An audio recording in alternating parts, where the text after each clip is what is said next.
Is your Samsung phone memory or storage full, unable to take pictures or download any apps or videos?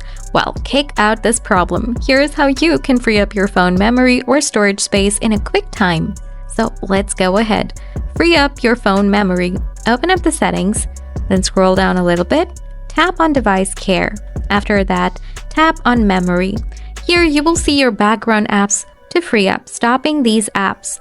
To do that, tap on the Clean Now button. If you want to expand your RAM storage, then tap on RAM Plus from the bottom and choose the maximum RAM storage option. Free up your phone storage.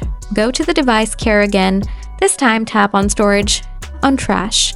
Then tap on any files, like Gallery, Message, or My Files. Then tap on Edit from the top right side. Now tap Select All from the top left corner. And then tap Delete All from the bottom right corner. Tap Delete again. In this way, delete all the trash files from here.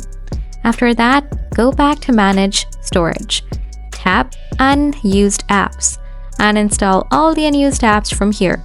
And then go back to the Manage Storage page again. Now tap on Duplicate Files. Tap Select All from here. And then tap Delete from the below. Now tap Delete to confirm it. In this way, delete your large files as well. So folks, I hope you found this video useful. If you have any questions, feel free to leave them in the comments below. Thanks a million for watching.